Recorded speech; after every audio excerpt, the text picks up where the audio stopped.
भन्नुपर्दा अब यो एक दुईटा एकाध व्यक्तिको पसल लुटिनु, एकाध व्यक्तिलाई सामन्ती घोषणा गर्नु हैन, त्यति बेलाको आवश्यकता थियो।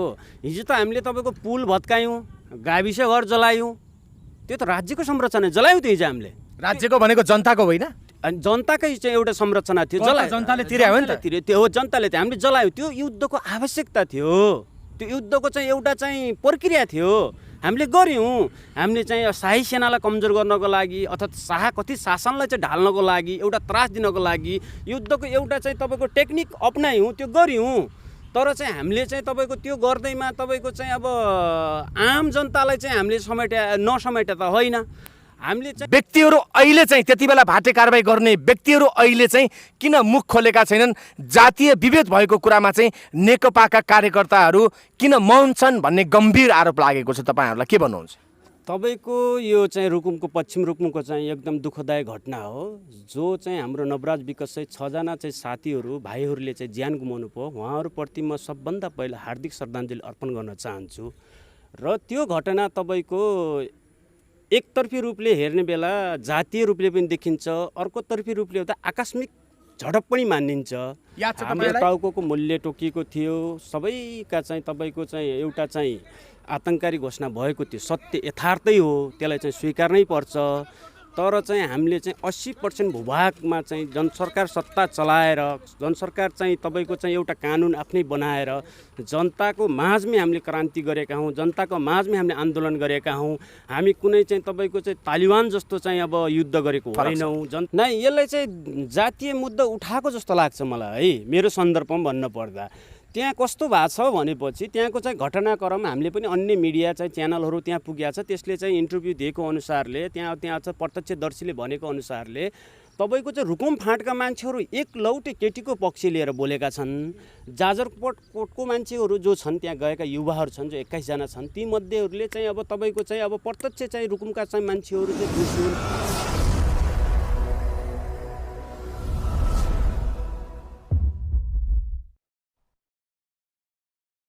दर्शकवृन्द, यहाँहरूलाई स्वागत छ।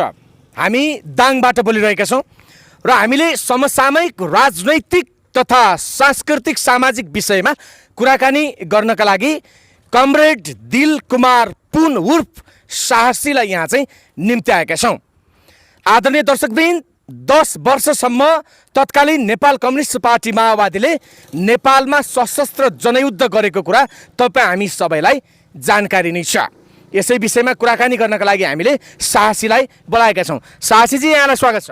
धन्यवाद पत्रकार महोदय। के भनौँ, तपाईँलाई कामरेड भनौँ कि मित्र भनौँ? मलाई मित्र भन्दा पनि हुन्छ, कामरेड भन्दा पनि हुन्छ। तपाईँको हात रगतले मुछिएको छ, रक्तरञ्जित तपाईँको हात छ। तपाईँसँग मैले तपाईँका विगतका केही कुराहरू गर्दाखेरि डराउनु पर्ने अवस्था मलाई आउने हो? त्यस्तो अवस्था आउँदैन। तपाईँले चाहिँ विगतका कुराहरू सोद्धा हुन्छ, त्यस्तो फरक पर्दैन। तपाईँ कुनै बेला आतङ्ककारी सङ्गठनको एउटा सदस्य भएर युद्ध मोर्चामा र राजनैतिक मोर्चामा समेत संलग्न हुनुभयो र तपाईँ तत्कालीन समयमा सशस्त्र युद्धको बेलामा तपाईँ घाइते पनि हुनुभयो। त्यो एकदम राइट हो। तर चाहिँ आतङ्ककारी चाहिँ अब तपाईँको चाहिँ विगत चाहिँ अब राज्य पक्षले हामीलाई घोषणा गरेको हो, त्यो त हामीले स्वीकार्नै पर्छ। तर हामी आम चाहिँ तपाईँको चाहिँ नेपाली जनताको लागि आतङ्ककारी थिएनौँ, त्यो चाहिँ अलिकति भन्न मिल्दैन। आतङ्ककारी भन्दा शब्द चाहिँ अलिकति, तर तत्कालीन सरकारले त तपाईँहरूलाई आतङ्ककारी नै भनेको थियो नि। तपाईँको टाउकाको मूल्य समेत तोकिएको थियो, याद छ? हाम्रो टाउको मूल्य तोकिएको थियो, सबैका चाहिँ तपाईँको चाहिँ एउटा चाहिँ आतङ्ककारी घोषणा भएको थियो, सत्य यथार्थै हो, त्यसलाई चाहिँ स्वीकार्नै पर्छ। तर चाहिँ हामीले चाहिँ 80% भूभागमा चाहिँ जनसरकार सत्ता चलाएर, जनसरकार चाहिँ तपाईँको चाहिँ एउटा कानुन आफ्नै बनाएर जनताको माझमै हामीले क्रान्ति गरेका हौँ, जनताको माझमै हामीले आन्दोलन गरेका हौँ। हामी कुनै चाहिँ तपाईँको चाहिँ तालिबान जस्तो चाहिँ अब युद्ध गरेको होइनौँ, जनताकै सेरोफेरो जनताकै बिचमा लगेर युद्ध लडेका हौँ। हामीलाई चाहिँ कथित चाहिँ राज्य सत्ताले चाहिँ आतङ्ककारीको बिल्ला भिराएकै हो, त्यसलाई चाहिँ स्वीकार्नुपर्छ। हामीले पनि उनीहरूलाई चाहिँ हामीले शोषक सामन्ती र तपाईँको राजतन्त्रको चाहिँ एउटा चाहिँ तपाईँको शासक भनेर हामीले पनि भन्थ्यौँ। त्यो हिजो एउटा युद्धको च्याप्टर थियो, त्यो एउटा हिजो युद्धको प्रक्रिया थियो, एकले अर्कालाई आरोप र प्रत्यारोप लाउने। तर आतङ्ककारी चाहिँ हामीलाई चाहिँ तपाईँको चाहिँ विश्व चाहिँ तपाईँको अनमिनले सूचीबाट हटाइसक्यो भनेपछि यति बेला हामीलाई आतङ्ककारी भनेर चाहिँ तपाईँको सम्बोधन गर्दा अलि अनुचित हुन्छ कि जस्तो लाग्छ। यो विषयमा मैले तपाईँलाई आतङ्ककारी भनेर चाहिँ सम्बोधन गर्दै गर्दाखेरि म डराउनु पर्दैन। त्यो चाहिँ अब तपाईँको विगत तपाईँको चाहिँ युद्धको आवश्यकता थियो, युद्धको लडाइँको चाहिँ एउटा च्याप्टर थियो। त्यो च्याप्टरमा कतिपयले हामीलाई आतङ्ककारी पनि भने, कतिपयले हामीलाई शोषक पनि भन्यौँ, हामीले कतिपयले हामीलाई सामन्ती पनि भन्यौँ, कतिपयले हामीलाई जल्लाद शाही सेना पनि भन्यौँ। त्यो एउटा युद्धको च्याप्टर थियो। अब क्लोज भइसक्यो। अब शान्ति प्रक्रियामा आइसकेपछि तपाईँहरू समाजप्रति उत्तरदायी हुनुहुन्छ र समाजमा पूर्णतया चाहिँ घुलमिल भइसक्नुभयो भन्ने सन्देश दिन चाहनुहुन्छ? हो, हामी एकदम हिजो हामी युद्धको च्याप्टरमा एउटा जङ्गल बसेका थियौँ, एउटा वर्गीय युद्ध लडेका थियौँ। त्यो सत्य यथार्थ हो, त्यो स्वीकार्नै पर्छ। तपाईँको त 62-63को आन्दोलनपछि जब राजसत्ताको अन्त्य भयो त्यसपछि हामी समाजमै पूर्ण चाहिँ ब्याक भएर समाजमै घुलमिल गरेका छौँ, समाजमै बसेका छौँ, समाजमै हाम्रो चाहिँ गृहस्थीहरू आफ्नो चाहिँ जीविकापार्जन गरेका छौँ। त्यो कारणले गर्दा हामीलाई चाहिँ अब हिजोको च्याप्टरमा चाहिँ कसले के भन्यो त्यो एउटा च्याप्टर थियो। अहिलेको च्याप्टरमा हामी एकदम शान्तिपूर्ण ढङ्गले राज्य सत्तालाई चाहिँ सपोर्ट गर्दै, राज्य सत्तालाई चाहिँ सहयोग गर्दै, समर्थन गर्दै हाम्रो जीविकापार्जन चाहिँ गरेका छौँ। अहिले सामाजिक सञ्जाल लगायत अन्य क्षेत्रहरूबाट चाहिँ के कुरा उठिरहेको छ भने माओवादीको घनीभूत क्रियाकलाप हुने अथवा घनीभूत तपाईँको चाहिँ एक्टिभिटी हुने रुकुम जस्तो ठाउँमा जहाँ चाहिँ स्थानीय सरकार प्रमुख समेत नेकपाकै हुनुहुन्छ, उहाँकै स्थानमा अथवा माओवादीको गढ मानिएको क्षेत्रमा चाहिँ दलित लगायत गैर दलित साथीहरूले, जनजाति साथीहरूले चाहिँ त्यहाँ चाहिँ जातीय विभेदको झल्को देखिने गरिकन चाहिँ त्यहाँ एउटा नरसंहार भएको छ। यस्तो अवस्थामा हिजोको दिनमा जातीय विभेदका कुरा उठाउने व्यक्तिहरू अहिले चाहिँ त्यति बेला भाटे कारबाही गर्ने व्यक्तिहरू अहिले चाहिँ किन मुख खोलेका छैनन्? जातीय विभेद भएको कुरामा चाहिँ नेकपाका कार्यकर्ताहरू किन मौन छन् भन्ने गम्भीर आरोप लागेको छ। तपाईँहरूलाई के भन्नुहुन्छ? तपाईँको यो चाहिँ रुकुमको पश्चिम रुकुमको चाहिँ एकदम दुःखदायक घटना हो। जो चाहिँ हाम्रो नवराज विकास चाहिँ 6जना चाहिँ साथीहरू भाइहरूले चाहिँ ज्यान गुमाउनु भयो, उहाँहरूप्रति म सबभन्दा पहिला हार्दिक श्रद्धाञ्जली अर्पण गर्न चाहन्छु। र त्यो घटना तपाईँको एकतर्फी रूपले हेर्ने बेला जातीय रूपले पनि देखिन्छ, अर्कोतर्फी रूपले हुँदा आकस्मिक झडप पनि मानिन्छ। त्यसको लागि चाहिँ संविधानमा चाहिँ खैलाबैला मच्चेकै छ। तपाईँको राष्ट्र अन्तर्राष्ट्रको ध्यान आक्रोशक छ त्यसप्रति। तपाईँको त्यहाँ तपाईँको चाहिँ एउटा चाहिँ उच्च छानबिन कमिटी गठन चाहिँ एउटा संसदले चाहिँ गरेकै छ। यो चाहिँ अहिले चाहिँ तपाईँ हामीले चाहिँ यो चाहिँ बहसको विषय बनाउनु भन्दा पनि छानबिन कमिटीले के निचोड ल्याउँछ, किनकि हामी चाहिँ एउटा चाहिँ लोकतान्त्रिक प्रणाली सत्ता एउटा चाहिँ संविधानमा छौँ। त्यो संविधानलाई पालन आशंका त यस्तो छ नि त, आशंका चाहिँ के छ भन्दाखेरि त्यहाँ रुलिङ पार्टीकै वडा अध्यक्ष लगायत रुलिङ पार्टीलाई सपोर्ट गर्ने त्यहाँ चाहिँ मान्छेहरू भएको हुनाले गर्दाखेरि यो घटनालाई कतै डाइभर्ट गरेर घटनामा संलग्न तथाकथित सम्भावित दोषीहरूलाई चाहिँ उम्क्याउने काम हुन्छ कि भनेर चाहिँ जनतामा व्यापक अथवा चाहिँ दलित समुदायमा चाहिँ व्यापक एउटा असन्तुष्टि छ। त्यसले गर्दाखेरि सरकारले चाहिँ सम्बोधन गर्ने सवालमा निष्पक्ष छानबिन गरेर निष्पक्ष तरिकाको चाहिँ रिजल्ट आउँछ अथवा चाहिँ प्रतिवेदन आउँछ भन्ने कुरामा चाहिँ जनता कसरी ढुक्क हुने? तपाईँको अब तपाईँको चाहिँ म चाहिँ त्यस सन्दर्भमा के भन्न चाहन्छु भनेपछि दोषीले कडाभन्दा कडा कारबाही हुनपर्छ, निष्पक्ष छानबिन हुनपर्छ। त्यसको लागि चाहिँ सरकार उत्तरदायी हुनपर्छ। सरकार उत्तरदायी भएर त्यहाँ निष्पक्ष छानबिन गरेर दोषीलाई चाहिँ कानुनी कठघरामा ल्याउनुपर्छ। यथार्थ त्यहाँ हत्या हो भने, तर छानबिन पछि नै त्यो चाहिँ तपाईँको प्रतिवेदन बुझाइएला होइन, त्यसपछि बल्ल निचोट आउला। अहिले यो विषयले चाहिँ तपाईँको चाहिँ हाम्रो देश पुरै तातिएको छ। एउटा चाहिँ पीडादायक कुरा पनि हो। 6जना चाहिँ युवाहरूको चाहिँ तपाईँको ज्यान जानु भनेको एउटा पीडादायक कुरा पनि हो, एउटा चाहिँ सामान्य कुरा होइन। त्यो चाहिँ मैले चाहिँ आफ्नो चाहिँ मनोगत स्थितिले बुझेको अनुसारले त्यहाँ चाहिँ तपाईँको चाहिँ सरकारको पक्ष जो भनिएको छ, वडा अध्यक्ष त्यहाँदेखि लिएर पुलिस प्रशासन सबै भनिएको छ, उनीहरूलाई पनि संलग्नता छन् भने चाहिँ कानुनको दायरामा ल्याउनुपर्छ। सरकारको पक्ष, सरकारको मान्छे, सरकारको चाहिँ ऊ छ भनेर त्यसलाई चाहिँ तपाईँको चाहिँ सेभ गर्ने, त्यसपछि यो घटनालाई तपाईँको चाहिँ एउटा दुर्घटनाको रूपमा ल्याउने, त्यो कदापि हुनुहुन्न। तपाईँको नजरमा के देख्नुहुन्छ? त्यहाँ चाहिँ साई थरका युवाले पनि ज्यान गुमाएका छन्, यसै गरी जनजाति वर्गभित्र पर्ने, जनजाति समूहभित्र पर्ने बुढा मगर थरका युवाले पनि त्यहाँ चाहिँ ज्यान गुमाएका छन्। त्यसले गर्दाखेरि यो जातीयताकै कारणले गर्दाखेरि अथवा गैर दलितले दलितमाथि विभेद गरेकै कारणले गर्दाखेरि यो घटना भएको हो भन्ने निष्कर्षमा तपाईँ पुग्नुहुन्छ वा तपाईँ फरक, तपाईँको धारणा अथवा तपाईँको नजरिया चाहिँ फरक छ? नै, यसलाई चाहिँ जातीय मुद्दा उठाएको जस्तो लाग्छ मलाई है, मेरो सन्दर्भमा भन्नुपर्दा। त्यहाँ कस्तो भएको छ भनेपछि त्यहाँको चाहिँ घटनाक्रम हामीले पनि अन्य मिडिया चाहिँ च्यानलहरू त्यहाँ पुगेको छ, त्यसले चाहिँ इन्टरभ्यू दिएको अनुसारले त्यहाँ चाहिँ प्रत्यक्षदर्शीले भनेको अनुसारले तपाईँको चाहिँ रुकुम फाँटका मान्छेहरू एक लौटे केटीको पक्ष लिएर बोलेका छन्। जाजरकोटको मान्छेहरू जो छन्, त्यहाँ गएका युवाहरू छन् जो 21 जना छन्, ती मध्येहरूले चाहिँ अब तपाईँको चाहिँ अब प्रत्यक्ष चाहिँ रुकुमका चाहिँ मान्छेहरू चाहिँ दोषी हुन् भन्ने छ। मैले चाहिँ मेरो आफ्नो विचारले भ्याउँदासम्म कस्तो लाग्छ भनेपछि तपाईँको नवराजजी हाम्रो जो भाइ हुनुहुन्छ, जो अहिले उहाँको चाहिँ अब तपाईँको चाहिँ घटनामा चाहिँ मृत्यु भएको छ, उहाँको प्रेम थियो है, तपाईँको अन्तर्जातीय प्रेम थियो, त्यो सत्य हो, यथार्थ हो। त्यो तपाईँको चाहिँ अब विगत केही दिन पहिला चाहिँ उनी चाहिँ अब त्यो प्रेमको कारणले गर्दा हिरासतमा पनि बसेका छन्, त्यो यथार्थ हो, त्यो देखिन्छ। प्रेम थियो, त्यसपछि केटीले बोलाएपछि त्यहाँ गएको भन्ने पनि छ, गएको केटीले बोलाइसकेपछि मात्रै गएको, गइसकेपछि त्यहाँ चाहिँ ज्यान गयो भन्ने छ। तर चाहिँ अलिकति चाहिँ केटौलेपन बचपौलेपन भएर त्यहाँ चाहिँ ज्यान गयो कि भन्ने चाहिँ मेरो आफ्नो विचार है, व्यक्तिगत विचार। तपाईँको चाहिँ अब स्थानीय सरकार छ, केटीले बोलाएको थियो भनेपछि पहिला जेल गएको मान्छे हुन् नवराज, मलाई फेरि जेल लग्न सक्छन्, फेरि मेरो ज्यानलाई मार्न सक्छन्, फेरि मलाई चाहिँ अन्य चाहिँ अब तपाईँको याहत चाहिँ गर्न सक्छन् भनेर उनी स्थानीय सरकारसँग समन्वय हुन सक्छ। केही कारणले उनले चाहिँ 20-22 जनाको युवाको जत्था लिएर पुगे आफू बलियो हुनलाई भनेर तपाईँको सङ्केत त्यतातिर गर्नु होइन होइन, मैले चाहिँ मिस्टेक यहाँनिर छ, किनकि हामी चाहिँ एउटा चाहिँ स्थानीय सरकारको प्रणाली अनुसारले चलिसकेका छौँ है। तपाईँको चाहिँ अहिले गाउँ गाउँमा चाहिँ तपाईँको सरकार छ, स्थानीय सरकार छ, आफ्नै स्थानीय प्रतिनिधि छन्, पुलिस प्रशासन छ। हिजो चाहिँ सङ्कटकाल जस्तो पुलिस चाहिँ सीमित जिल्लाको स्तरमा बस्ने छैन, अहिले गाउँमै छ पुलिस, उनीहरूसँग समन्वय गरेर गाभासी त्यो चाहिँ घटना घट्दैन थियो कि भन्ने मेरो चाहिँ आफ्नो चाहिँ एउटा विचार के। तपाईँको जस्तो युवा चाहिँ अब 21 जना युवा चाहिँ इकट्ठा गर्नुको ठाउँमा उनी चाहिँ स्थानीय वडा अध्यक्षलाई प्रक्रिया पुऱ्याएर गएको भए चाहिँ यो दुःखद घटना हुने थिएन भनेर तपाईँले भन्न खोज्नु भएको। प्रक्रिया भन्दा पनि तपाईँको अब स्थानीय सरकारलाई चाहिँ तपाईँको चाहिँ अब तपाईँको जानकारी दिएपछि आफ्नो घरको अभिभावक जो चाहिँ गार्जियन हुनुहुन्छ, जस्तो त्यहाँ त 21-22 वर्षको केटाहरूको नि त्यहाँ चाहिँ गएर चाहिँ त्यस्तो भएको छ।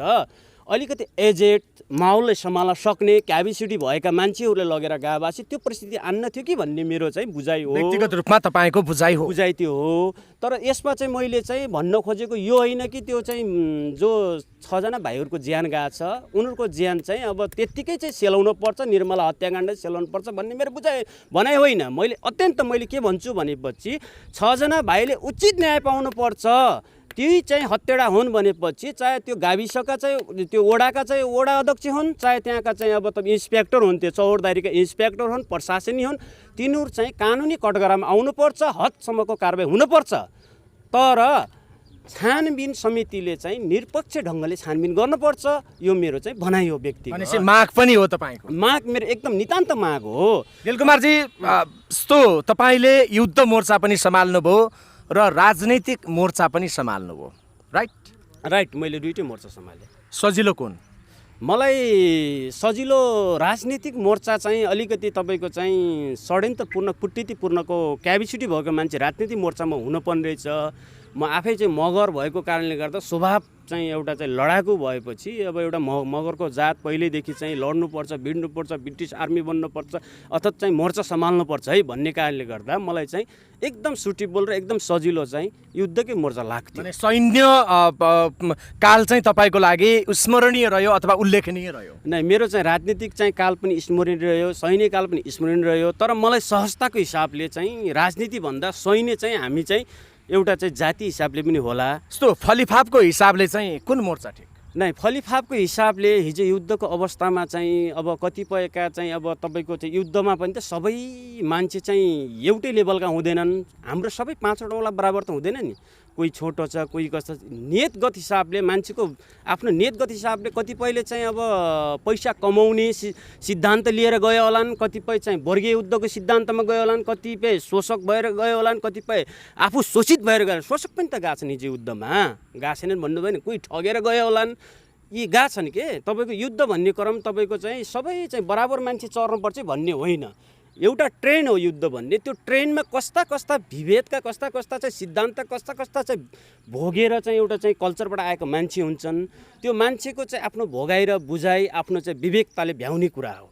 यस्तो तपाईँ कसरी घाइते हुनुभयो र तपाईँको शरीरको कुन अङ्गमा चाहिँ तपाईँलाई चोट लाग्यो अथवा चाहिँ त्यो अङ्गमा चाहिँ प्रहार भइसकेपछि तपाईँ चाहिँ घाइते हुनुभयो? म चाहिँ तपाईँको हाम्रो यो चाहिँ सन्धि खर्काको चाहिँ अब तपाईँको चाहिँ क्याम्प अर्घाखाँची सन्धि खर्काको चाहिँ अर्घाखाँचीको सन्धि खर्का सदरमुकाम क्याम्प कब्जा गर्ने जाने क्रममा चाहिँ घाइते भएको हुँ। म यो युद्धकै क्रममा घाइते भएको भनेपछि दोहोरो झडपमै तपाईँ घाइते हुनु। हो, एकदम दोहोरो झडपमै घाइते भइयो। त्यहाँको चाहिँ अब सफल कारबाही पनि रह्यो। हामीले चाहिँ त्यहाँका सबै चाहिँ अब आर्मीका भौतिक संरचनादेखि लिएर हात हतियारदेखि लिएर आर्मी त कब्जा गरेर ल्याएकै हौँ हामीले। त्यो क्रममा चाहिँ घाइते भएको हो। सो घाइते भइसकेको पछिको अवस्था चाहिँ तपाईँलाई के लाग्यो? तपाईँलाई कसरी उद्धार गरियो? तपाईँ आफै सेल्टरसम्म जान सक्नुभयो कि अथवा चाहिँ तपाईँलाई साथीहरूले क्यारी गरेर लग्यो कि अथवा चाहिँ तपाईँको ट्रिटमेन्टको सवालमा त्यति बेला कसले गर्यो?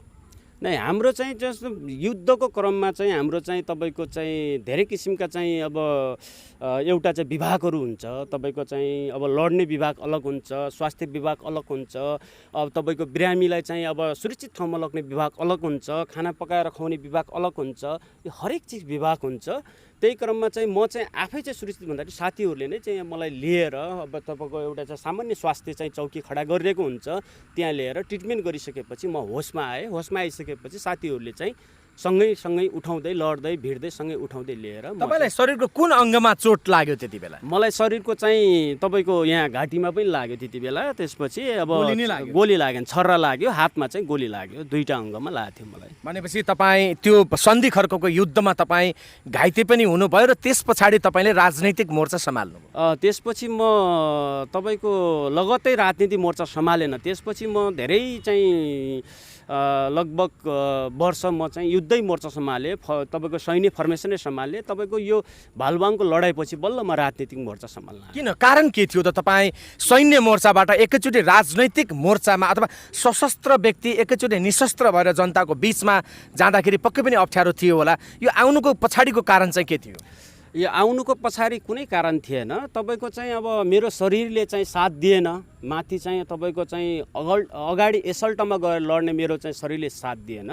मैले जहाँबाट पनि तपाईँको चाहिँ हाम्रो चाहिँ 10 वर्षीय जनआन्दोलनले टेवा पुर्याउनु थियो, सहयोग पुर्याउनु थियो। तपाईँको चाहे त्यो राजनीतिक फाँटबाट होस् चाहे त्यो चाहिँ अब सैन्य मोर्चाबाट होस्, मैले केही च्याप्टर सैन्य मोर्चामा बिताएँ, केही च्याप्टर राजनीतिक मोर्चा बिताउनु पर्छ। र हमेसा चाहिँ के देखिन्छ भनेपछि सैन्य फाँटभन्दा राजनीतिक फाँट नै चाहिँ एकदम जनयुद्धको लागि उपयुक्त फाँट हो, किनकि उत्पादन तलबाट हुन्छ। त्यो कारणले गर्दा म चाहिँ यहाँ पनि आएर एउटा चाहिँ अगाडि चाहिँ एउटा अग्र मोर्चामा फ्रन्ट लाइनमा तपाईँ खटिनु? फ्रन्ट लाइनमै खटियो। सासीजी जस्तो कतिपय तपाईँहरूलाई आरोप के छ भन्दाखेरि तत्कालीन तपाईँहरूले वर्ग दुश्मन घोषणा गर्नुहुन्थ्यो नि? हामीले चाहिँ वर्ग दुश्मन चाहिँ हामीले चाहिँ त्यति बेला हामीले घोषणा गरेको, हामीले चाहिँ तपाईँको घोषणा गरेर कारबाही पनि गर्नुहुन्थ्यो नि? नै, हामीले चाहिँ गऱ्यौँ, घोषणा गऱ्यौँ, कारबाही गऱ्यौँ। हामीले कारबाही गाउँमा साना साना जाँड खाने मान्छेहरूलाई पनि डाँडामा ल्याएर पाता फर्काएर गोर्खे लौरी कसेर पनि पिट्नुभयो तपाईँ? होइन, त्यो त तपाईँको चाहिँ वर्ग दुश्मन घोषणा गरेको होइन। तिनीहरूले चाहिँ बुझ्नुपर्छ। अहिले चाहिँ जसले पाटा खाए तिनले बुझ्नुपर्छ।